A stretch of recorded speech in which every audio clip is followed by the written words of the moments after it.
Vamos a presentar a nuestro primer invitado, que muchos de ustedes ya lo conocen, el doctor Alejandro Coucio. Bienvenido, Alejandro. Muchas gracias por la invitación, Florencia, Amalia. La verdad que un gusto estar con ustedes. Gracias a vos por estar acá. Te voy a presentar para aquellos televidentes que no te han visto. El doctor Alejandro Coucio es médico oftalmólogo e investigador de la Universidad de Buenos Aires, es máster en dirección de empresas de salud de la Universidad Austral, es profesor adjunto de la Universidad de El Salvador y director asociado y docente de la carrera de médico especialista de la Universidad de Buenos Aires. Fue presidente de la Sociedad Argentina de Oftalmología y es actual presidente de la Sociedad de Oftalmología de la Ciudad de Buenos Aires. Así que, Alejandro, nadie mejor que vos para hablar de esto que estábamos hablando con Florencia cuando iniciamos el programa. No tener miedo a asistir a la consulta oftalmológica. Correcto, eso es muy importante lo que decís, Amalia, porque el paciente entró en un estado de pánico que verdaderamente no es beneficioso, porque hay muchas patologías que son patologías crónicas que tienen que tener un cierto control. Totalmente. En el cual el paciente tiene que asistir a la consulta. Si eso deja de hacerse, patologías que verdaderamente no tienen mayor inconveniente y son llevadas en consultas normales, pasan a ser luego patologías graves de difícil tratamiento. Entonces, tenemos que concientizar que los pacientes tienen que volver a la consulta. Totalmente. Un glaucoma tiene que controlarse la presión. Tiene que ir a tomarse la presión ocular. La gente no tiene que tener miedo, porque tanto los centros oftalmológicos públicos como privados han tomado los recaudos correspondientes para poder atender a los pacientes en forma correcta. Es decir, van a estar protegidos ellos, vamos a estar protegidos nosotros. La mayoría de las instituciones realizan un triage, que es una serie de preguntas, se toma la temperatura del paciente, los turnos son más aislados, se genera protección entre el médico, los asistentes del médico y el paciente, y eso hace que patologías que tienen que controlarse puedan llevarse a cabo la consulta normalmente. Totalmente. Claro, sí, qué interesante lo que dicen, porque de verdad que hay que tomar conciencia, desmitificar, sacarnos ese miedo que a lo mejor fue el primer impacto que nos produjo esta enfermedad, pero ya vamos llevando varios meses y me imagino que una persona que necesita tratamiento, dejar de ir al oftalmólogo 3 meses es realmente una locura, ¿no? Locura. Para tomarse presión, es muchísimo. El paciente diabético, los controles del fondo de ojo. ¿Lo han notado en cantidad de gente? Notamos una disminución en la consulta que verdaderamente fue muy llamativa, sobre todo los primeros 15, 20 días de la pandemia.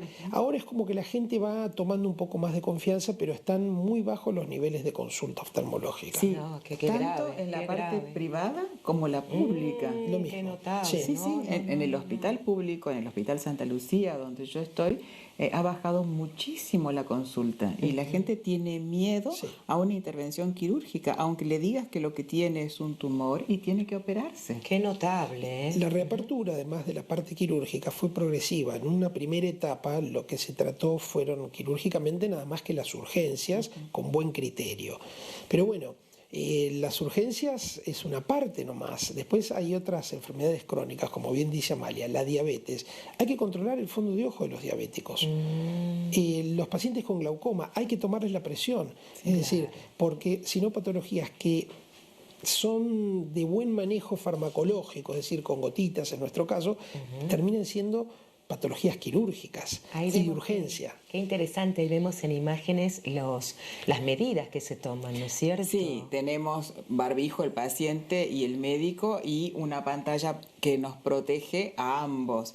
Pero fíjate la distancia, estamos muy cerca nosotros del paciente, muy cerca. Por eso es una de las especialidades que más bajó la cantidad de consultas. La gente le dio mucho temor. Dicen que las especialidades que más bajaron fueron oftalmología y otorrinolaringología. Ah, mirá, bueno, pero hay que cuidar. Los oftalmólogos estuvimos a la par de los odontólogos.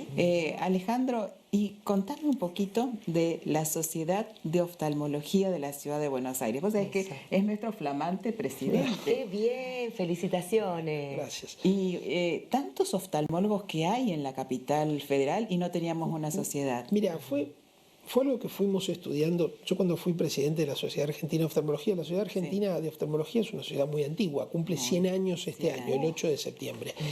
Y la Sociedad Argentina de Oftalmología fundó el Consejo Argentino de Oftalmología, que es la otra sociedad. Las dos sociedades madres son la SAO, como decimos nosotros, y el CAO. El CAO representó a todas las provincias y a las cátedras. Pero ¿qué pasó? Y nos dimos cuenta que la mayoría de los oftalmólogos, se dice que hay 5.000 oftalmólogos en Argentina, de los cuales 1.500 ejercen en la ciudad de Buenos Aires.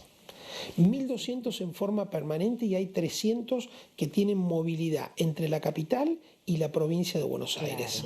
Es decir, entre el conurbano y zonas aledañas. ¿Qué nos dimos cuenta? Que la capital federal no estaba representada. Es decir, el Consejo Argentino de Oftalmología tenía todas las provincias, la Sociedad de Entre Ríos, la Sociedad de San Juan, la Sociedad de Mendoza, y faltaba la Sociedad de la Ciudad Autónoma de Buenos Aires. Bueno, nos juntamos un grupo de oftalmólogos en abril del 2019, creamos esta sociedad. La presentamos en la IGJ, salieron todos los papeles y bueno, y ya estamos con una primera comisión directiva y trabajando en los objetivos sociales de la SOCAVA, que son, te diría, bastante importantes para los oftalmólogos, ¿viste? Ya lo Ahí creo. está, Contanos un poquito, ¿qué quiere hacer la SOCAVA con...? La SOCAVA es una sociedad diferente. La SAO es una sociedad científica y la SOCAVA es una sociedad que se ocupa más de la defensa de los intereses profesionales. Perfecto. De los intereses laborales, la defensa del honorario médico. Es decir, es lo más complejo, lo que más problema tiene el oftalmólogo que trabaja en la capital federal y que está un poco desprotegido. Es decir, no estábamos representados. Entonces, bueno, es algo nuevo y como toda actividad nueva llama la atención, por eso se acercaron muchos oftalmólogos a trabajar en forma espontánea. Ya somos casi 250 oculistas en menos de un año y yo creo que vamos a llegar casi, te diría que para fin de año a los 500, 600 oculistas trabajando. Claro, me imagino para las nuevas generaciones es interesante saber que ya van a tener una sociedad que protege, como decís, ciertos los derechos naturales. Que haya una defensa del interés profesional, una defensa de tu honorario médico. Alguien tiene que representarte. Así que bueno, vimos que faltaba eso y decidimos formarlos. Viste que todas estas cosas nuevas tienen un esfuerzo, pero yo creo que para las generaciones de futuros oculistas va a ser algo muy importante que haya una sociedad que los representa. Calcula que de los 5.000, 1.500 trabajamos acá. Sí, claro, lógico. Y no solo para el ámbito privado, es para el ámbito público.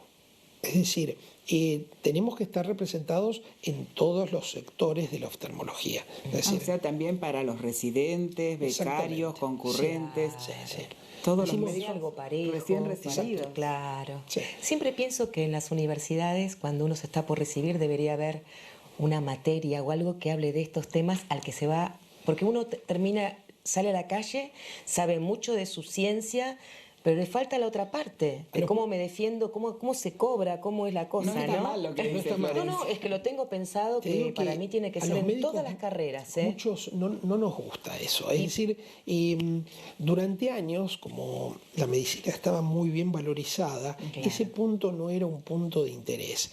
Hoy, con los cambios de los sistemas, de las obras sociales y el sistema prepago, verdaderamente se ha transformado mucho el honorario, se ha, digamos, desvalorizado mucho y hoy es un punto que al médico en general y al oftalmólogo en particular le interesa. Claro, ¿qué te parece? Hemos sufrido devaluaciones permanentes. Y nuestros insumos son de moneda extranjera. Claro, eso es tremendo. Tienen que pagar en dólares todo lo que... Clave, porque vos, para prestar un buen servicio, compras todos insumos extranjeros, tus equipamientos son todos del extranjero y vos recibís pesos. Es decir, estamos en una situación muy, muy particular. Pero qué interesante por eso la sociedad, así Sí. que podemos llamar a los oculistas de Buenos Aires, ¿no? Sí, sí. Que estén atentos, que Sí, se sumen. sí. Muy Yo creo que importante vamos a tener sumar. bastante éxito. Y felicitaciones al Gracias. presidente, mira Bueno, qué bien, gracias. Sí. Para asociarse, Alejandro, ¿a qué Ya, mail pueden y nosotros comunicarse? tenemos un mail de la sociedad, Sí. @socava Gmail, en los cuales los oftalmólogos se pueden acercar, tienen una ficha. Los oftalmólogos que tienen ya el título de especialista entran en una categoría de activo y los oftalmólogos que están en formación, residentes o concurrentes, entran en una categoría de adherente. Fantástico.